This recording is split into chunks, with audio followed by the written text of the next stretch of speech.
Hi ನಮಸ್ಕಾರ ಎಲ್ಲರಿಗೂ welcome back to my YouTube channel. ನಾನು ಇವತ್ತಿನ ವಿಡಿಯೋದಲ್ಲಿ ಕ್ರೋಶಾ ಡಿಸೈನ್ ಹಾಕಬೇಕಾದ್ರೆ ಆರೆಳೆ ದಾರನ ಯಾವ ರೀತಿ ಮಾಡ್ಕೋಬೇಕು ಅಂತ ಕೆಲವು ಈಸಿ ಮೆಥಡಲ್ಲಿ 2 ಟೈಪ್ನ ಹೇಳ್ಕೊಡ್ತಾ ಇದ್ದೀನಿ. ಈ ವಿಡಿಯೋ ಎಲ್ಲರಿಗೂ ಯೂಸ್ಫುಲ್ ಆಗಲಿ ಅಂತಲೇ ನಾನು ಈ ವಿಡಿಯೋ ಮಾಡ್ತಾ ಇರೋದು. ಅದಕ್ಕೆ ಸ್ಕಿಪ್ ಮಾಡದೆ ಫುಲ್ ವಿಡಿಯೋನ ನೋಡಿ. ಅದಕ್ಕೂ ಮೊದಲು ಯಾರ್ಯಾರು ನನ್ನ ಚಾನಲ್ನ ಹೊಸಬ್ರು ನೋಡ್ತಾ ಇದ್ದೀರಾ ಅವರೆಲ್ಲ ಪ್ಲೀಸ್ ಸಬ್ಸ್ಕ್ರೈಬ್ ಮಾಡ್ಕೊಳ್ಳಿ. ಹಾಗೆ ಪಕ್ಕದಲ್ಲಿರುವ ಬೆಲ್ ಐಕಾನ್ನ ಒತ್ತಿ. ಇದರಿಂದ ನಾನು ಹಾಕುವ ಹೊಸ ವಿಡಿಯೋದು ನೋಟಿಫಿಕೇಷನ್ ನಿಮಗೆ ಬರುತ್ತೆ. ಆಗ ನೀವು ದಿನಾಲೂ ನನ್ನ ವಿಡಿಯೋನ ನೋಡ್ಬೋದು. ಆರೆಳೆ ದಾರಾನ ಮಾಡಬೇಕಾದ್ರೆ ಎಷ್ಟೋ ಥ್ರೆಡ್ಡು ವೇಸ್ಟ್ ಆಗುತ್ತೆ. ಆ ರೀತಿ ವೇಸ್ಟ್ ಆಗಬಾರ್ದು ಅಂದರೆ ಇವತ್ತು ನಾನು ಹೇಳ್ಕೊಡ್ತಾ ಇರೋ ಈ ರೀತಿ ನೀವು ಆರೆಳೆ ದಾರ ಮಾಡ್ಕೊಳ್ಳಿ, ಆವಾಗ ವೇಸ್ಟ್ ಆಗಲ್ಲ.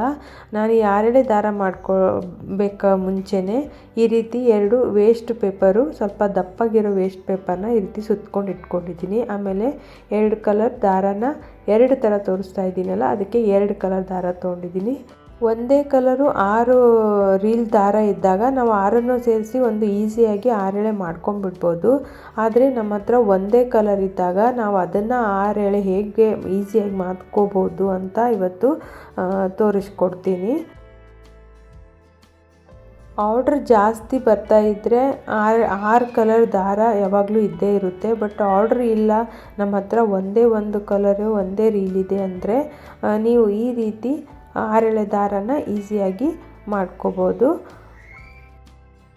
ಹಾಗಾದರೆ ಈ ಆರೆಳೆ ದಾರನ ಯಾವ ರೀತಿ ಮಾಡ್ಕೋದು ಅಂತ ತೋರಿಸ್ತೀನಿ. ನಾನು ಒಂದು ಈ ಥರ ಬಾಕ್ಸ್ ಇಟ್ಕೊಂಡಿದ್ದೀನಿ.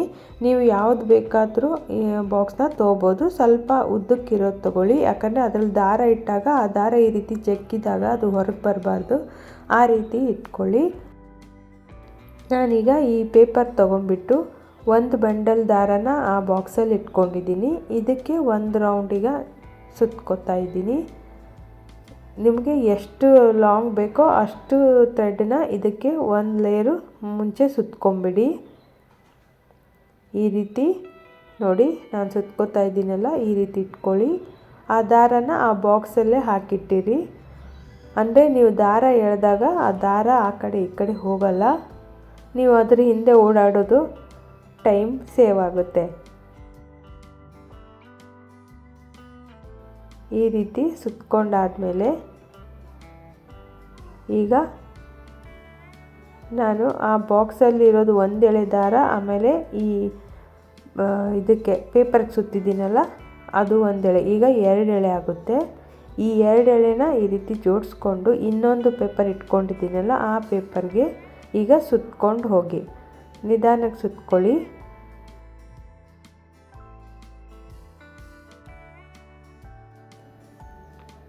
ಈಗ ಆ ಪೇಪರ್ದು ಒಂದು ಲೇಯರು, ಆಮೇಲೆ ಬಂಡಲಿಂದ ಒಂದು ದಾರದ ಎಳೆ, 2 ಎಳೆ ಆಗುತ್ತೆ. ಈ ಕಡೆ ನಾವೀಗ 2 ಎಳೆನ ಸುತ್ಕೊಂಡು ಹೋಗ್ತಾ ಇದ್ದೀನಿ.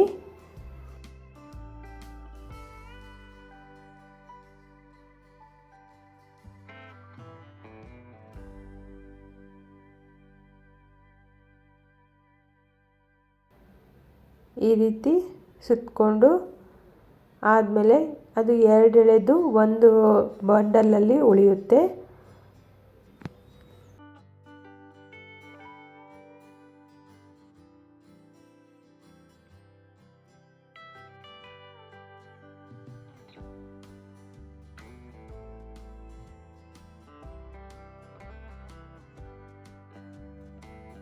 ಈಗ ಈ ಇನ್ನೊಂದು ರೆಟ್ ಮೇಲೆ ಸುತ್ತಿರೋದೆಲ್ಲ ಪೇಪರ್ ಮೇಲೆ ಸುತ್ತಿರೋದು ಅದು ಫಿನಿಶ್ ಆದಮೇಲೆ ನೋಡ್ಕೊಳ್ಳಿ. ಎಂಡಲ್ಲಿ 2 ಎಳೆ ಆಯ್ತಲ್ಲ, ಈ 2 ಎಳೆನ ಮತ್ತೆ ಈ ರೀತಿ ಕೊನೆಗೆ ಸರಿಯಾಗಿ ಈ 2 ಎಳೆ ಆಮೇಲೆ ಆ ದಾರದ ಒಂದು ಎಳೆ ಎರಡೂ ಈ ರೀತಿ ಜೋಡಿಸ್ಕೊಳ್ಳಿ. ಈ ರೀತಿ ಜೋಡಿಸ್ಕೊಂಡು ಟೈಟಾಗಿ ಹಿಡ್ಕೊಂಡು ಮತ್ತೆ ಇನ್ನೊಂದು ಖಾಲಿಯಾಗಿರೋ ರಟ್ಟಿದೆಲ್ಲ ಪೇಪರು, ಆ ಪೇಪರ್ಗೆ ಇದನ್ನು ಸುತ್ಕೊಂಡು ಹೋಗಿ. ಈಗ ಇದು ಟೋಟಲ್ 3 ಎಳೆ ಆಯಿತು. ಈ ಪೇಪರಲ್ಲಿರೋದು 2 ಎಳೆ, ಆಮೇಲೆ ಬಾಕ್ಸಲ್ಲಿರೋ ದಾರ ಅದು 1 ಎಳೆ, ಎರಡೂ ಎಲ್ಲ ಸೇರಿ 3 ಎಳೆ ಆಯಿತು. ಈಗ ಈ 3 ಎಳೆನೂ ನೀವು ಮತ್ತೆ ಈ ರೀತಿ ಇನ್ನೊಂದು ಪೇಪರ್ಗೆ ಸುತ್ಕೊಂಡು ಹೋಗಿ. ಪೇಪರ್ ತೊಗೊಳ್ಳಿ, ಇಲ್ಲ ನಿಮ್ಗೇನು ಕಂಫರ್ಟಬಲ್, ಒಂದು ಕಟ್ಟಿಗೆ ಇರ್ಬೋದು, ಎದಕ್ಕಾದರೂ ಸುತ್ಕೊಳ್ಳಿ, ಒಟ್ಟು ಈ ರೀತಿ ಸುತ್ಕೊಂಡು ಹೋಗಿ.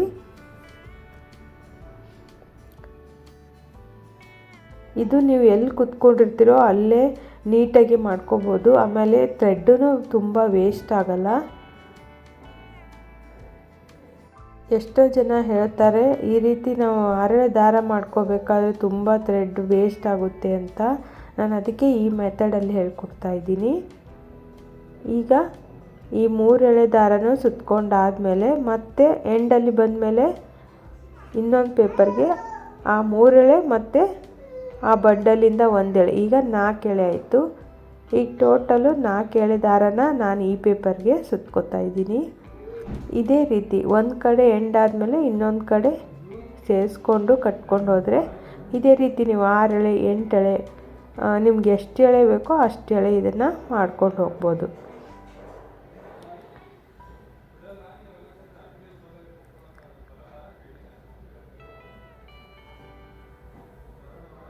ನಾನು ನಿಧಾನಕ್ಕೆ ಇದಕ್ಕೆ 4 ಎಳೆ ದಾರನ ಸುತ್ಕೊಂಡು ಹೋಗ್ತಾ ಇದ್ದೀನಿ.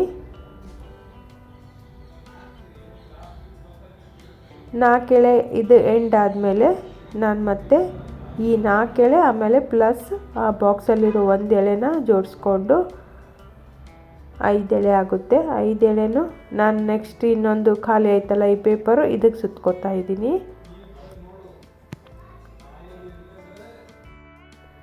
ನಿಮಗೆ ಎಷ್ಟು ಲಾಂಗ್ ಬೇಕೋ ಅಷ್ಟು ಮೊದಲೇ ಫಸ್ಟ್ ಲೇಯರ್ ಸುತ್ತಬೇಕಾದ್ರೆ ಫಸ್ಟ್ ಲೇಯರೇ ನೀವು ಎಷ್ಟು ಬೇಕೋ ಅಷ್ಟು ಸುತ್ಕೊಂಬಿಡಿ. ಆಮೇಲೆ ಅದ್ರ ಲೆಂತನ್ನೇ 6 ಎಳೆ ದಾರನ ಮಾಡ್ಕೊಂಡೋಗಿ.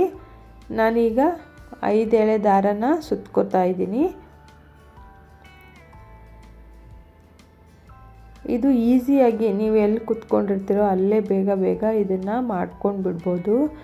ಈ ರೀತಿ ಬಾಕ್ಸಲ್ಲಿ ನೀವು ದಾರ ಹಾಕಿದರೆ ಇದು ಆ ಕಡೆ ಈ ಕಡೆ ಹೋಗೋದಿಲ್ಲ, ಆಮೇಲೆ ಗಂಟು ಬೀಳಲ್ಲ, ಆಮೇಲೆ ಥ್ರೆಡ್ ಜಾಸ್ತಿ ವೇಸ್ಟ್ ಆಗಲ್ಲ. ಅದಕ್ಕೆ ನಾನು ಈ ಮೆಥಡಲ್ಲಿ ಹೇಳ್ಕೊಡ್ತಾ ಇದ್ದೀನಿ. ಈಗ ಈ 5 ಎಳೆ ದಾರನ ಮತ್ತು ಆ ಕಡೆ 1 ಎಳೆ ದಾರನ ತಗೊಂಡು ನಾನು ಲಾಸ್ಟ್ ಲೇಯರು ಅಂದರೆ 6th ಒನ್ನು ದಾರದ ಎಳೆನ ಈಗ ಮಾಡ್ಕೋತಾ ಇದ್ದೀನಿ. ನೋಡಿ ಈಗಿದು 5 ಎಳೆ ದಾರ ಆಯಿತು. ನಾನೀಗ ಇನ್ನೊಂದು ಲಾಸ್ಟ್ ಒನ್ನು ಈಗ 6 ಎಳೆನ 2 ಸೇರಿಸ್ಬಿಟ್ಟು 6 ಎಳೆ ಮಾಡಿಕೊಂಡು ಇದಕ್ಕೆ ಸುತ್ಕೋತಾ ಇದ್ದೀನಿ. ನೀವು ಇದೇ ರೀತಿ ಮಾಡಿ ಎಲ್ಲ ಕಲರ್ದು ಮಾಡಿ ಮುಂಚೆನೇ ಇಟ್ಕೊಂಡು ಬಿಡ್ಬೋದು. ಆದರೆ ಆರ್ಡ್ರ್ ಜಾಸ್ತಿ ಇಲ್ಲ ಅಂದರೆ ಇದನ್ನು ಮಾಡಿ ಇಟ್ಕೊಂಡ್ರೆ ವೇಸ್ಟ್ ಆಗುತ್ತೆ. ಅದಕ್ಕೆ ನೀವು ಒಂದೊಂದೇ ಕಲರ್ ತಂದು ಈ ರೀತಿನೂ ಮಾಡ್ಕೋಬೋದು.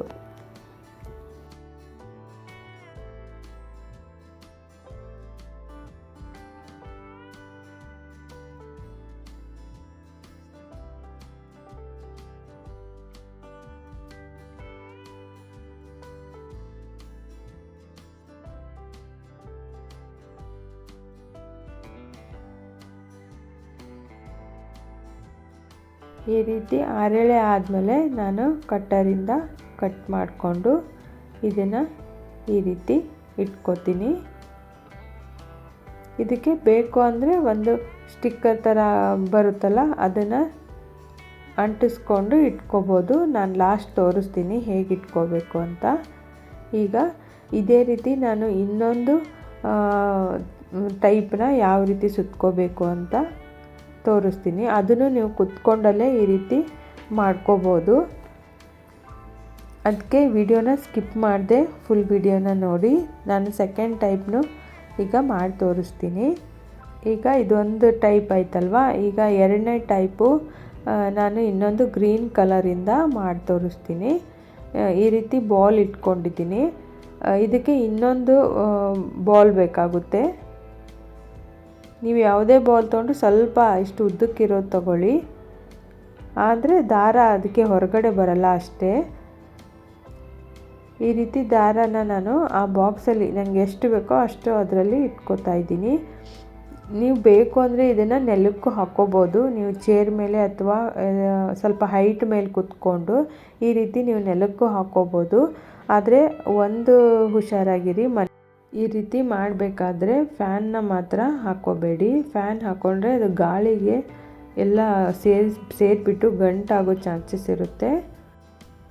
ಇದೇ ರೀತಿ ನನಗೆ ಸ್ವಲ್ಪ ಜಾಸ್ತಿ ಬೇಕು, ಅದಕ್ಕೆ ನಾನು ಒಂದು ಸ್ವಲ್ಪ ಜಾಸ್ತಿ ಹಾಕೋತಾ ಇದ್ದೀನಿ. ಈ ರೀತಿ ಬಿಚ್ಕೊಳ್ಳಿ. ಅಂದರೆ ನಾವು ಒಂದು ಕಡೆಯಿಂದ ಇನ್ನೊಂದು ಕಡೆ ಸುತ್ಕೊಂಡು ಹೋದರೆ ಅದು ಸ್ವಲ್ಪ ಲೇಟ್ ಆಗ್ಬೋದು. ಇದು ಈಸಿ. ನಾನು ಎಲ್ಲ ಸೀರೆ ಕುಚ್ಚಿಗೂ 6 ಎಳೆ ದಾರನ ನಾನು ಇದೇ ರೀತಿ ಬೇಗ ಬೇಗ ಮಾಡ್ಕೊಳ್ಳೋದು. ಆದರೆ ನಿಮ್ಗೆ ಯಾವುದು ಇದರಲ್ಲಿ 2ರಲ್ಲಿ ಈಸಿ ಅನಿಸುತ್ತೋ ಅದನ್ನು ಮಾಡ್ಕೊಳ್ಳಿ. ಯಾಕಂದರೆ ನಾನು ಬೆಡ್ ಮೇಲೆ ಕುತ್ಕೊಂಡಿರ್ತೀನಲ್ಲ, ಅಲ್ಲೇ ಈ ರೀತಿ ಕೆಳಗಡೆ ಹಾಕೋತೀನಿ ಆ ಕಡೆಯಿಂದ ಈ ಕಡೆ. ಈಗ ಈ ಬಂಡಲ್ನ ಆ ಬಾಕ್ಸಲ್ಲಿಟ್ಟು ಇದನ್ನು 2 ಎಳೆ ಮಾಡ್ಕೋತೀನಿ. ಈ ರೀತಿ 2 ಎಳೆ ಜೋಡಿಸ್ಕೊಂಡ್ಮೇಲೆ ನಾನು ಈ ರೀತಿ ಇನ್ನೊಂದು ಬಾಲ್ ತೊಗೊಂಡಿದ್ದೀನಿ. ಇದು ಚಿಕ್ಕದಿದೆ, ನೀವು ಬೇಕಂದರೆ ದೊಡ್ಡದು 2 ಒಂದೇ ಸೈಜ್ ತೊಗೊಳ್ಳಿ. ಇಲ್ಲಾಂದರೆ ನೀವು ಈ ರೀತಿ ನೆಲಕ್ಕೂ ಹಾಕ್ಕೋಬೋದು. ನಾನು ಆ ಕಡೆಯಿಂದ ಈ ಕಡೆ ಈ 2 ಎಳೆ ದಾರನ ಈ ರೀತಿ ಕೆಳಗೆ ಹಾಕೋತಾ ಇದ್ದೀನಿ, ಆ ಬಾಕ್ಸಲ್ಲಿ ಹಾಕೋತಾ ಇದ್ದೀನಿ. ಆ ಕಡೆಯಿಂದ ಈ ಕಡೆ ಅಷ್ಟೇ.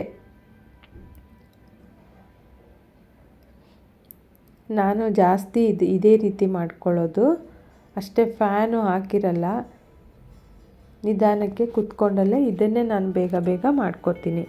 ಈಗ ಈ ಕಡೆ 2 ಎಳೆ ಆಯ್ತಲ್ವ, ಮತ್ತು ಈ 2 ಎಳೆ ದಾರ ಆಮೇಲೆ ಈ ಒಂದು ದಾರನ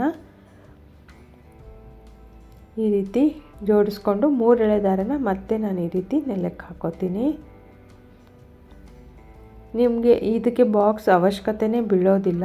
ಆದರೆ ಒಂದು ಟಿಪ್ಸ್ ಏನು ಅಂದರೆ, ನೀವು ಈ ದಾರದ ರೀಲ್ ಮಾತ್ರ ಹಾಕ್ಕೊಳ್ಳೋಕ್ಕೆ ಒಂದು ಬಾಕ್ಸ್ನ ಇಟ್ಕೊಂಡಿರಿ. ನೀವು ಎಳೆದು ಹಾಕ್ಕೊಳ್ಳೋಕ್ಕೆ ಮಾತ್ರ ದಾರನ ನೆಲಕ್ಕೆ ಹಾಕ್ಕೋಬೋದು, ಇಲ್ಲ ಬಾಕ್ಸ್ ಯೂಸ್ ಮಾಡ್ಕೋಬೋದು. ನಿಮ್ಗೆ ಯಾವ್ದು ಬೇಕೋ ಅದು ಇಷ್ಟ ಇದ್ದಿದ್ದು ಮಾಡ್ಕೊಳ್ಳಿ. ಈಗ 4 ಎಳೆ ದಾರನ ಮತ್ತೆ ನಾನು ಆ ಕಡೆಯಿಂದ ಈ ಕಡೆ ಇಟ್ಕೋತಾ ಇದ್ದೀನಿ.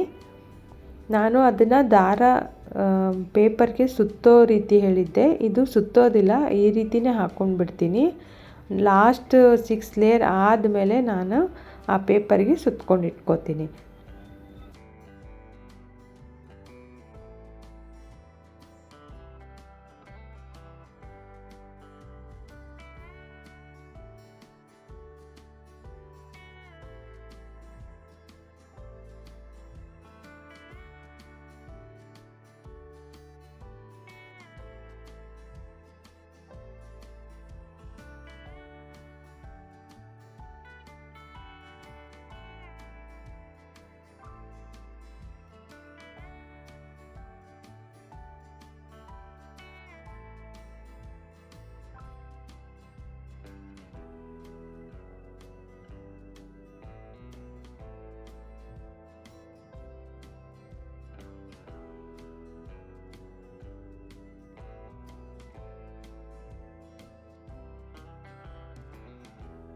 ಈಗ ಇದು ಲಾಸ್ಟ್ 6ನೇ ಎಳೆ, 5 ಮತ್ತು ಅದು 1 ರೀಲಿಂದ ಬಂದಿರೋ ದಾರನ ಈ ರೀತಿ ಜೋಡಿಸ್ಕೊಂಡು ಅದನ್ನು ನಾನೀಗ ಫೈನಲಾಗಿ ಪೇಪರ್ಗೆ ಸುತ್ಕೊಂಡು ಇಟ್ಕೋತೀನಿ. ಇದು 6 ಎಳೆ ರೆಡಿ ಆಯಿತು. ಈಗ ನೀವು ಬೇಕು ಅಂದರೆ ನೀವು ಪೇಪರ್ ಸುತ್ಕೋತೀರಾ, ಇಲ್ಲ ರಟ್ಟಿಗೆ ಸುತ್ಕೋತೀರಾ, ಕಟ್ಟಿಗೆ ನಿಮಗೆ ಎದಕ್ಕೆ ಸುತ್ಕೋತೀರೋ ಅದಕ್ಕೆ ಈ ರೀತಿ ಸುತ್ಕೊಂಡು ಇಟ್ಕೊಳ್ಳಿ.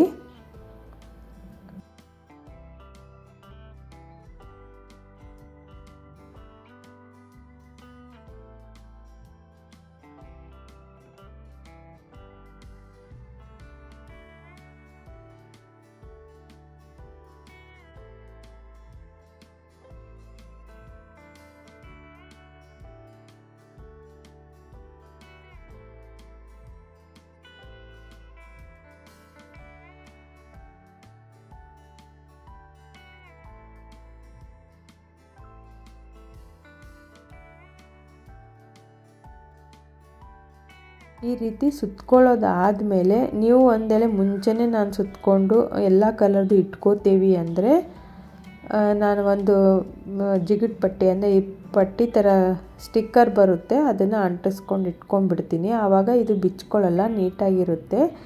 ಇಲ್ಲ ಹಾಗೆ ಹಾಕೋಕ್ಕೆ ಸ್ಟಾರ್ಟ್ ಮಾಡ್ತೀನಿ ಅಂದರೆ ಹಾಗೆ ಮಾಡ್ತೀನಿ. ಈ ರೀತಿ ಒಂದು ಸ್ಟಿಕ್ಕರ್ ಸಿಗುತ್ತೆ. ಇದು ಹಿಂದ್ಗಡೆ ಗ್ಲೂ ಇರುತ್ತೆ, ಇದು ಲೈಟಾಗಿ. ಇದಕ್ಕೆ ನೀವು ಏನಂತೀರೋ ಗೊತ್ತಿಲ್ಲ, ನಾನಂತೂ ಜಿಗಟ್ ಪಟ್ಟಿ ಅಂತ ಕರೆಯೋದು. ಇದನ್ನು ಈ ರೀತಿ ಸ್ಮಾಲಾಗಿ ಕಟ್ ಮಾಡಿಕೊಂಡು, ಇದು ದಾರ ಇದೆಯಲ್ಲ, ಈ ದಾರ ಬಿಚ್ಕೋಬಾರ್ದು ಅಂತ ಎಂಡಲ್ಲಿ ನಾನು ಇದಕ್ಕೆ ಅಂಟಿಸ್ಕೊಂಡ್ಬಿಡ್ತೀನಿ. ಇದಕ್ಕೆ ದಾರಕ್ಕೆ ಹಚ್ಚಿದರೆ ಇದೇನು ವೇಸ್ಟ್ ಆಗಲ್ಲ. ಇದು ಈ ರೀತಿ ಥ್ರೆಡ್ಗೆ ಅಂಟಿಸೋಕ್ಕೆ ಇರೋದು.